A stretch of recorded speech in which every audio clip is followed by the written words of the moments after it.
Hello everyone, welcome back to our channel future study. तो guys, इस video में जो आपका चैप्टर सेकंड है, जो एजुकेशन सब्जेक्ट है आपका SEC में, भारत में बच्चों और बचपन पर शोध, इसके इम्पोर्टेंट क्वेश्चन विद आंसर आपको इस वीडियो में बताने जा रहे हैं। इस वीडियो को देखने के बाद आपका चैप्टर सेकंड कंप्लीट हो जाएगा। इसमें से जो भी आपके पेपर में क्वेश्चन बनेंगे सभी का आंसर इस वीडियो में कंप्लीट बताया जाएगा। तो सबसे पहले आपको क्वेश्चन पता होना चाहिए किस टाइप से क्वेश्चन पूछे जाएंगे। तो ये देखिए, आपका चैप्टर सेकंड से क्वेश्चन जो पूछे जाएंगे, अनुदैर्ध्य और अनुप्रस्थ अध्ययनों की शक्तियाँ और कमजोरियाँ क्या है। सेकंड क्वेश्चन है, अनुदैर्ध्य अनुप्रस्थ अध्ययन की प्रमुख विशेषता क्या है। क्वेश्चन थर्ड है, क्यों एक अनुदैर्ध्य अनुसाधन डिजाइन का अनुप्रस्थ अध्ययन से बेहतर हो सकता है। क्वेश्चन 4, अनुदैर्ध्य अनुसाधन में पैनल और कोहट डिजाइन के बीच क्या भेद है। क्वेश्चन 5 है, जो अनुदैर्ध्य अनुप्रस्थ अध्ययनों के बीच क्या अंतर है। तो ये 5 क्वेश्चन में से ना आपके पेपर में 1 या 2 क्वेश्चन जो कंफर्म है 100% की जो आएंगे, ठीक है। तो इसका आंसर आपको इस वीडियो में कंप्लीट मिलेगा। एक चीज़ आपको और याद होनी है, अनुदैर्ध्य लिख के आए या ये वाला वर्ड लिख के आए लॉग इन टू डिनर, तो ये मतलब दोनों का एक ही पेपर में, जैसे इस टाइप से इसका ये, तो आपको ये समझना होगा, दोनों वर्ड को याद रखना होगा कि किस टाइप से क्वेश्चन पूछे जा सकते हैं। एंड इसका जो आंसर आपको स्टार्ट करने से पहले आप ये समझिए इसमें टॉपिक क्या है, आपको क्या क्या क्वेश्चन बन सकते हैं इस पार्ट के अंदर। अनुदैर्ध्य अनुप्रास्थ अध्ययन के उद्देश्यों को व्यक्त कर सकेंगे, तो इसके बारे में आप जानेंगे। अनुदैर्ध्य अनुप्रास्थ अध्ययन की मुख्य विशेषता को पहचान सकेंगे, इनकी विशेषताएं पता चल जाएगी आपको इसमें। अनुदैर्ध्य अनुप्रास्थ अध्ययन के मध्यम भेद कर पाएंगे, भेद मतलब अंतर कर पाएंगे, दोनों के बीच में क्या अंतर है। विभिन्न प्रकार के अनुदैर्ध्य अध्ययनों को वर्णित करने सकेंगे, तो उनके बारे में मतलब उसके प्रकार कितने होते हैं इसके बारे में आप जान सकेंगे, बता सकेंगे। अनुदैर्ध्य अनुप्रास्थ अध्ययन के गुण और सीमाओं को व्यक्त कर पाएंगे, तो उसके जो दोष होते हैं, सीमाएं होते हैं, गुण, लाभ, उसके बारे में जानेंगे। तो यहाँ से आपका फाइनली आंसर स्टार्ट है। जो क्वेश्चन फर्स्ट है आपका, जो अनुदैर्ध्य अध्ययन मतलब ये क्या होता है, पहले आपको इसको समझना होगा। जब बच्चों के एक ही समूह का अध्ययन लंबी समय अवधि में किया जाना हो, जैसे देखा जा सकता है कैसे वे एक चरण से दूसरे चरण में प्रगति करते हैं, उस समय अनुदैर्ध्य अध्ययन का प्रयोग किया जाता है। मतलब यहाँ पर ये बताया जा रहा है कि जो एक बच्चा होता है एक समय से लेकर दूसरे समय में जो प्रवेश करता है लंबे समय में, तो उसे ही अनुदैर्ध्य कहा जाता है, ठीक है। इस विधि में समय की एक विस्तारित अवधि में विषयों के एक ही नमूने का अध्ययन किया जाता है। हम यह भी कह सकते हैं कि अनुदैर्ध्य अध्ययन में समय की एक विस्तारित अवधि में डेटा इकट्ठा किया जाता है, मतलब वो विस्तार करता रहता है। मान लीजिए जैसे बच्चा आपका 5 साल से, तो उसमें 6 साल की का हो गया, तो ये विस्तार कर रहा है।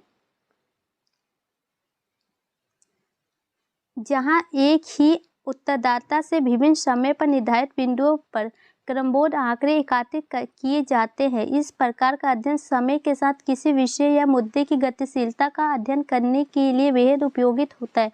अनुदैर्ध्य की सामान्य विशेषता इस प्रकार है। अब इसकी विशेषता यहाँ से स्टार्ट हो गई है गाइस। इसमें यही बताया गया ना कि जो एक लंबे समय तक प्रगति करता रहता है, मतलब एक स्थान से दूसरे स्थान पर, मतलब एक बच्चे की उम्र 5 साल है तो वो अगले साल 6 साल का हो जाएगा, तो यहाँ से प्रगति करके वो यहाँ चला गया, लेकिन समय एक ही रेखा में जाती है।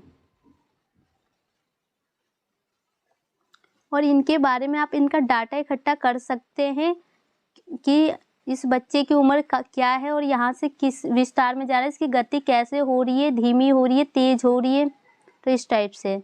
तो यहाँ पर इसके प्रकार है, तो प्रकार कह रहे हैं विशेषता है, तो यहाँ 3 पॉइंट में इसकी विशेषता लिखी गई है। समय की विरासिता अवधि में एकल न्याय दशा, लंबे समय वृद्धि के साथ समान व्यक्तियों की तुलना करने में सक्षम होना, मतलब एक लंबी अवधि के तक समान व्यक्तियों का सूक्ष्म स्तर का विश्लेषण संभव है। तो यहाँ 3 पॉइंट इसकी विशेषता में लिखिए। जो इसके भी लाभ आएंगे ना उसे भी आप विशेषता में लिख सकते हैं अगर क्वेश्चन आए तो। अभी आगे चलेंगे तो अनुदैर्ध्य अध्ययन के प्रकार, अगर आपसे क्वेश्चन पूछा जाए इसके प्रकार क्या है तो आपको यहाँ से बताना है। तो ध्यान रखिएगा आंसर। जो अनुदैर्ध्य के प्रकार कितने होते हैं? 3 प्रकार के होते हैं, जो ये इस टाइप से आपको यहाँ दिख रहा है। फर्स्ट ये आपका है, सेकंड, थर्ड। और इसके अंदर क्या क्या चीज़ें होती है ये देखिए। जो फर्स्ट है आपका, इसके अंदर होती है समय के साथ एक ही व्यक्ति में परिवर्तन देखना।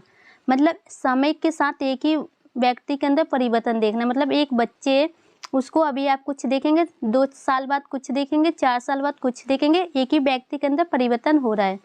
एंड सेकंड में समय के साथ समान जनसंख्या की प्रवृत्ति। और इसमें समान जनसंख्या की बात की जा रही है। जैसे कि मान लीजिए 5-6 बच्चे हैं और उनकी संख्या आप देखते रहेंगे, 1 साल बाद एक जैसे दिखेंगे, फिर 2 साल बाद सेम साइज के होते जाएंगे, परिवर्तन होता जाएगा। एंड थर्ड पॉइंट है, समय के साथ एक विशेष विशेषता द्वारा पहचानी जाने वाली विशेष जनसंख्या में परिवर्तन। और इसमें विशेषता को कैसे पहचाना जा सकता है? जैसे आप एजुकेशन के मामले में ले लीजिए, एक क्लास में काफ़ी सारे स्टूडेंट होते हैं, लेकिन उनकी क्वालिफिकेशन के अकॉर्डिंग उन्हें पहचाना जाता है कि कोई बच्चा पढ़ने में तेज होता है तो कोई, किसी को कुछ आता ही नहीं है तो कोई बहुत ज़्यादा चालाक होता है। सो इसी टाइप से समान जनसंख्या में उनकी विशेषताओं को पहचाना जाता है। अभी इसी टाइप के यहाँ पर इसका एक्सप्लेन किया गया है अंदर प्रकार में, तो देख लीजिए। तो फर्स्ट पॉइंट क्या आपका है, पैनल अध्ययन। एक पैनल अध्ययन में समान विषयों का अध्ययन समय की एक विस्तारित अवधि में कई बार किया जाता है। उदाहरण के लिए प्राथमिक स्कूल के बच्चों में बुद्धिमत्ता के विकास का अध्ययन करने वाले शोधकर्ता पहली कक्षा के छात्रों के नमूने का चयन करके उसका IQ प्रशिक्षण करेंगे तथा उसी समूह के छात्रों का क्रमबद्ध रूप से अगली कक्षा में भी प्रशिक्षण किया जाएगा। इस प्रकार हर साल प्रशिक्षण के आधार पर समय के साथ छात्रों के बौद्धिकता विकास का आकलन किया जाएगा। तो मतलब कि जो पहली कक्षा में है ना, उसकी जो अध्ययन किया जाएगा, उसके बाद आने वाले स्टूडेंट उन्हीं को वो अध्ययन दिखा के आगे बढ़ाया जाएगा।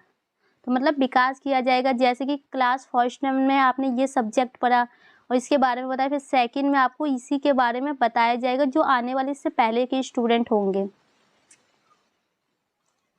तो जो आपका सेकंड पॉइंट है ये देख सकते हैं, जो ऊपर हमने आपको कहा था टेंड स्टडी क्या है। तो देखिए, टेंड स्टडी पैनल अध्ययन से अलग होती है जिसमें सामान्यवादी से विभिन्न व्यक्तियाँ रैंड में चुने जाते हैं और इन समूहों का समय की अवधि में अंतराल पर अध्ययन किया जाता है। शोधकर्ता द्वारा लगातार टेंड के अध्ययन से प्राप्त आंकड़ों की जांच करने के विषय के व्यवहार में होने वाले परिवर्तन के पैटर्न को पहचाना जा सकता है, जिससे भविष्य में होने वाली संभावना की भविष्यवाणी की जा सकती है।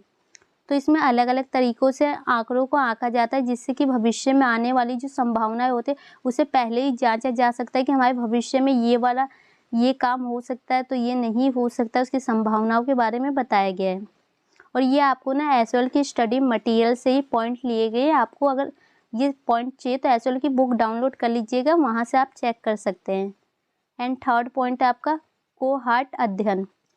प्रवृत्ति अध्ययन में विभिन्न व्यक्तियों को यादृच्छिक रूप से एक ही सामान्यवादी से तैयार किया और समय की अवधि में अंतराल पर उनको अध्ययन में सम्मिलित किया जाता है। हालांकि कोहॉर्ट या दल अध्ययन में एक विशेष आबादी का एक निश्चित समावेशी तथा निरीक्षण किया जाता है, परंतु उस समूह में से कुछ चिन्हित सदस्यों पर ही अध्ययन होता है। इसका मतलब है कि समूह के कुछ सदस्यों को हर बार शामिल किया जाता है। मतलब इसमें कह रहे हैं जो इसका अध्ययन किया जाता है ना, कुछ ही समूह के जो लोग होते हैं उसी के ऊपर ये अध्ययन किया जाता है। हर व्यक्ति के ऊपर इनका जो इसकी जांच पड़ताल है वो नहीं की जा सकती है। इस अध्ययन में यही बताया जा रहा है, ठीक है। तो आप इसे देख के समझ सकते हैं। एंड इसका जो नेक्स्ट पॉइंट है, देखिए इसकी शक्तियाँ। आप इसकी शक्तियाँ लिख सकते हैं, लाभ लिख सकते हैं, अगर विशेषताएं लिख सकते हैं ये पॉइंट उसके अंदर, ठीक है। तो आपको समझ में आ गया। लाभ पूछे तो लिखिएगा, शक्तियाँ पूछे लिखिएगा, विशेषताएं पूछे तो यही पॉइंट आप लिख सकते हैं। यह व्यक्तियों के गहन अध्ययन के लिए अनुमति देता है, क्योंकि अन्वेषक विभिन्न स्तरों पर समान विषयों से डाटा जमा करता है, तो ये फर्स्ट पॉइंट का यही मतलब है कि व्यक्तियों के जो अध्ययन होते हैं उसकी अनुमति देता है कि किसी भी व्यक्ति का अध्ययन किया जा सकता है और उसका डाटा इकट्ठा किया जा सकता है। सेकंड पॉइंट है यह मानव के वृद्धि और विकास से संबंधित किए जाने वाले शोध कार्यों में मदद करता है, और जो मानव का विकास किस टाइप से हो सकता है ये उसमें मदद करता है। थर्ड पॉइंट है यह कारण संबंधों की स्थापना और विश्वसनीय अनुमान बनाने के लिए उपयोगी होता है, और ये संबंध बनाने के लिए, स्थापना करने के लिए, विश्वास बनाने के लिए, सबके लिए उपयोग होता है। 4 पॉइंट है यह विस्तारित समय सीमा के लिए लाभकारी होता है, मतलब कि जो समय आने वाली सीमा है उसमें समय के लिए लाभकारी होता है। इसका नेक्स्ट पॉइंट है यह 4 की एक विशेष श्रृंखला को समझने के लिए गहराई और व्यापक अध्ययन की अनुमति देता है, और ये जो श्रृंखला होती है एक के बाद एक आपको पता ही होगा, उसके अध्ययन को, इसको समझने के लिए व्यापक गहराई के बारे में की अनुमति देता है। नेक्स्ट पॉइंट है यह न्यायदर्शी को कम करता है क्योंकि इस अध्ययन में एक ही न्यायदर्शा रहता है। इसका नेक्स्ट पॉइंट है यह हस्तक्षेप करने के लिए स्पष्ट सिफारिशों प्रदान करने में मदद करता है, और किसी भी चीज़ के बारे में आप जानकारी प्राप्त कर सकते हैं, उसकी मदद करता है, उसमें हस्तक्षेप कर सकते हैं, उसके बीच में जा सकते हैं। एंड इसका एक लास्ट पॉइंट यह अतीत के बजाय समकालीन रूप से आंकड़े इकट्ठा करता है, और ये पुराने ज़माने जो अतीत कहते हैं वो बीत चुके, उसके बारे की बजाय समकालीन रूप से जो आंकड़े होते हैं उसे इकट्ठा करता है। ठीक है, तो ये इसकी लाभ थी, विशेषताएं थी, आप कह सकते हैं, ऊपर आप देख सकते हैं, या शक्तियाँ कह सकते हैं। एंड इसका जो अब सीमाएं मतलब सीमाएं बोल सकते हैं, या इसका कमजोरियाँ बोल सकते हैं आप इसे। तो फर्स्ट पॉइंट इसका बनता है यह अधिक समय लेने वाली और महंगी विधि है, क्योंकि इस प्रक्रिया में शोधकर्ता को एक लंबी अवधि तक न्यायाधीश के साथ रहना पड़ता है और उसके साथ सहयोग को बनाए रखना पड़ता है। तो इसमें इसका नुकसान ये है ना कि ये महंगी है, उसमें ज़्यादा पैसे लगते हैं, और प्लस कुछ ज़्यादा ही समय तक चलने वाली है, जिससे शोधकर्ता की बातों को ध्यान में रखना होता है, उनके आगे पीछे घूमना होता है, उनसे सहयोग बना के रखना होता है, बातचीत अच्छे से रखनी होती है। तो ये सबसे फर्स्ट पॉइंट में आप लिख देंगे ये महंगी होती है और इसमें बहुत ज़्यादा समय लगता है। ठीक है, एंड सेकंड पॉइंट है इसका यह विधि शोधकर्ता में लंबी अवधि तक प्रतिबद्धता की मांग करती है, और ये कुछ ज़्यादा ही समय लेती है। थर्ड पॉइंट है विस्तारितता अवधि के लिए विषयों के साथ सहयोग बनाना रखना मुश्किल है, और जितनी ज़्यादा आप लंबे समय तक किसी से ना सहयोग नहीं बना सकते हैं कि हाँ मान लीजिए किसी काम को करने में आपको 15 दिन लग रहा है, अगर उसी काम को करने में आपको 2 महीने लग रहा है तो बीच में कुछ भी हो सकता है, लड़ाई झगड़े, इसलिए ज़्यादा लंबे समय तक ये चलने वाली है, तो इसलिए इसकी कमजोरियाँ है। 4 पॉइंट देखिए शिक्षा के क्षेत्र में विद्यार्थियों, कर्मचारियों, शिक्षण विधि आदि में होने वाले निरंतर परिवर्तन के कारण अनुदैर्ध्य अध्ययन के संगठन में काफ़ी समस्या पैदा होती है, और जो विद्यार्थी होते, कर्मचारी होते, शिक्षक होते, इनमें जो निरंतर परिवर्तन होता है ना, इसी कारण इनमें काफ़ी ज़्यादा समस्या पैदा हो जाती है। तो एक कारण ये है। एंड नेक्स्ट देखिए समय के साथ चिन्हित सौंपन की किसी भी कारणवश उपलब्धता होने की संभावना रहती है। इस अध्ययन में निरंतर प्रभावों की संभावना बनी रहती है, क्योंकि एक ही न्यायदशा का बार बार संरचनात्मक होने से उनका व्यवहार भी प्रभावित होता है, और इसमें संभावना बनी रहती है, क्योंकि जो ये होता है ना एक ही व्यक्ति के ऊपर बार बार ट्राई करने से ना उनकी एक नुकसान होता है, उसकी फिर निरंतर जो प्रभाव होता है उसकी संभावना बनी रहती है, वो सही नहीं हो सकते हैं। यहाँ पर देखिए आपका जो आपका पॉइंट था ये अनुदैर्ध्य, यहाँ पर ये फाइनली खत्म हो गया। तो ये आप देख सकते हैं इसका जो सेकंड पॉइंट है अनुप्रस्था अध्ययन। इससे पहले हमने अनुदैर्ध्य के बारे में सब कुछ जान लिया, उसकी विशेषता क्या होती है, उसके लाभ क्या होते हैं, उसकी कमियां क्या है, तो सीमाएं क्या है, तो आपको सभी कुछ पता चल गया। एंड अब इस सेकंड पॉइंट है आपका, इसके बारे में आपको सब कुछ पता चलेगा यहाँ से। जब विभिन्न बच्चों में विकास के विभिन्न चरणों का एक ही समय में अध्ययन किया जाता है उसे अनुप्रस्थ अध्ययन कहते हैं। तो इसमें ये बताना है आपको जो विभिन्न चरणों का मतलब एक ही समय में बहुत सारे बच्चों का जो अध्ययन किया जाता है ना, उन्हें उसी अध्ययन को अनुप्रस्थ अध्ययन कहा जाता है।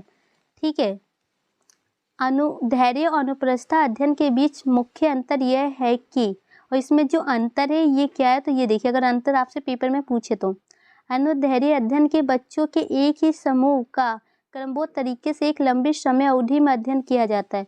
और जो अनुदैर्ध्य होता है ना, तो एक ही तरह के जो बच्चे का समूह होता है ना, एक लंबे समय तक उसका अध्ययन किया जा सकता है और एक ही तरीके से, ठीक है।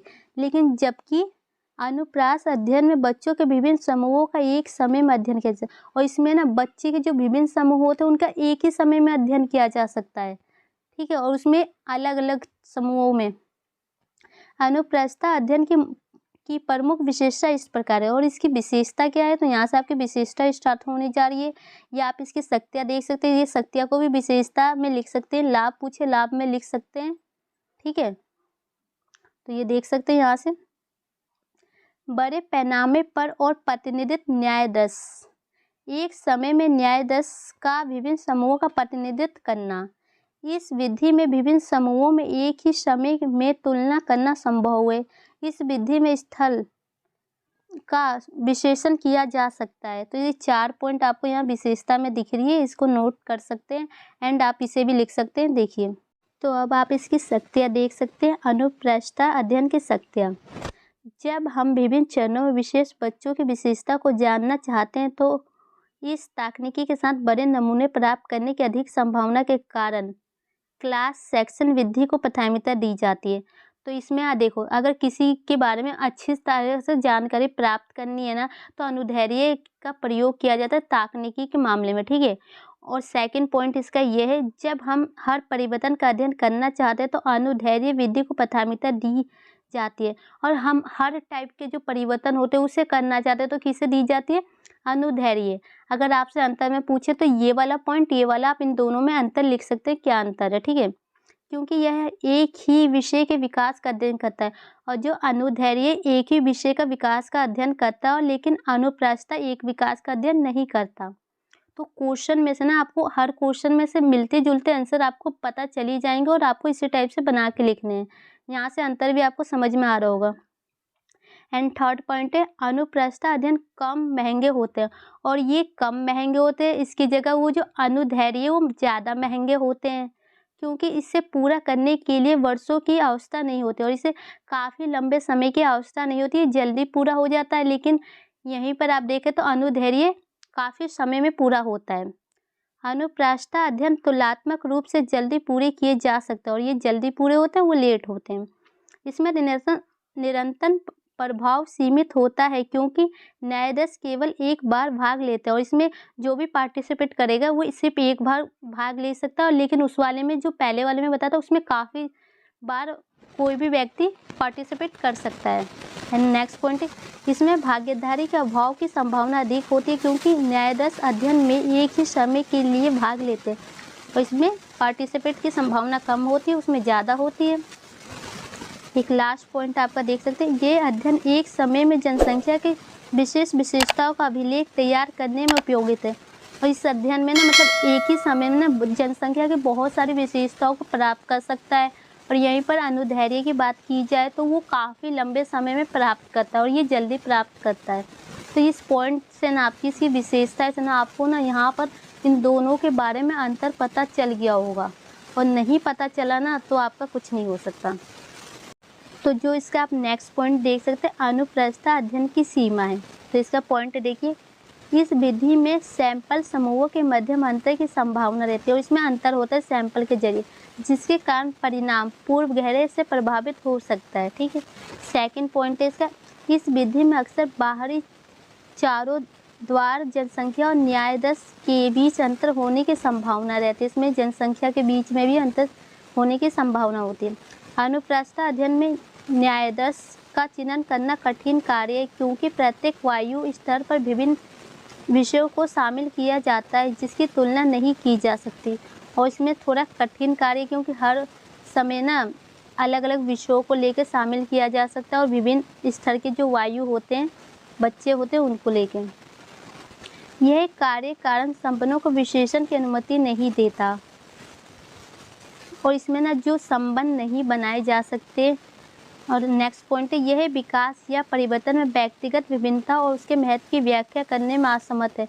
और इसमें ना कोई भी परिवर्तन होता है व्यक्ति में, उसकी विभिन्नता के बारे में ये जानकारी प्राप्त नहीं कर सकता, उसका वर्णन नहीं कर सकता। नेक्स्ट है, डेटा संग्रह के प्रत्येक दौर में नमूनों की पूरी तरह से तुलना नहीं हो सकती, क्योंकि इस विधि में विभिन्न नमूनों का प्रयोग किया जा सकता है और किसी भी चीज़ के बारे में ये अच्छी तरह से जानकारी प्राप्त नहीं कर सकता, क्योंकि इसे भिन्न भिन्न तरीक़ों से अध्ययन किया जा सकता है। और वहीं पर अनुदैर्ध्य की बात की जाए तो वो एक ही चीज़ के बारे में बारीकी से अध्ययन करता है और ये ऊपर से अध्ययन करके बाकी रहने देते हैं। इस विधि में एक ही चर की चूक अध्ययन के परिणामों को काफ़ी कमज़ोर कर सकती है। और इसमें मान लीजिए एक भी गलती ना जो अध्ययन का परिणाम निकलता है उसे कमज़ोर कर सकती है। यह विधि समय के साथ बदलती सामाजिक प्रक्रियाओं की सूची बनाने में असमर्थ है। और जो समय जैसे जैसे चेंज होता है ना, उसके जो समाज के अंदर जो सूची बनाई जाती है, प्रक्रिया बनाई जाती है, इसे नहीं बना सकती है ये वाली विधि। ठीक है, तो यहाँ पर फाइनली आंसर कंप्लीट हो चुके हैं। तो एक चीज़ आप देख लीजिए कि यहाँ पर हमने किस किस क्वेश्चन का आंसर आपको कंप्लीट करा दिया है। तो इसका हमने कंप्लीट करा दिया, इन दोनों के बारे में आपको हमने बता दिए होते क्या है, प्लस इसकी शक्तियाँ क्या है, कमजोरियाँ क्या, आपसे पूछा जाए तो बता दीजिएगा। एंड इसकी विशेषताएं भी हमने बता दी, जो लाभ पूछा गया उसमें विशेषता में डाल शक्तियाँ जो विशेषताएं में डाल सकते हैं। एंड इसका जो थर्ड क्वेश्चन है और इसके बारे में बताना है कि जो ये और इसके से बेहतर हो सकता है, दोनों में मतलब अंतर बताना है, एक तरीके से आप देख सकते हैं। और सेकंड पॉइंट है, जो आपको हमने इसके प्रकार बताए, इनके बीच में क्या भेद है इनको बताना है। प्रकार 3 टाइप के होते हैं, तीनों के बारे में, इन दोनों के बारे में बीच में बताइएगा। और ये क्वेश्चन 5 अनुदैर्ध्य अनुप्रस्थ अध्ययनों के बीच क्या अंतर भी आपको समझ में आएगा, नीचे हमने बताया था। तो हमने इन पांचों में के आंसर आपको कंप्लीट करा दिए। अगर आपके पेपर में कोई सा भी क्वेश्चन आता है ना, तो आप इजीली लिख के पास आउट हो सकते हैं अच्छे नंबर से। और इससे पहले हमने जो आपका चैप्टर 5 है और थर्ड है, एंड इस वीडियो में हमने सेकंड, ये 3 चैप्टर कंप्लीट हो चुके हैं। और इसमें से आपके पेपर में ना 3 से 4 क्वेश्चन तो 3 तो आएंगे ही आएंगे, एक चैप्टर से 4 से 5 क्वेश्चन जरूर आ सकते हैं आपके पेपर में। बाकी आपके रह गए जो चैप्टर 1 एंड 4 और 6, इन तीनों की भी जल्दी वीडियो अपलोड कर दी जाएगी। तो हमारे चैनल पर बने रहिएगा और टेलीग्राम व्हाट्सएप ग्रुप ज्वाइन कर लीजिएगा, लिंक आपको डिस्क्रिप्शन बॉक्स में मिल जाएगा। वीडियो को शेयर जरूर कीजिएगा और वीडियो को प्लीज़ लाइक भी कीजिएगा। Thank you.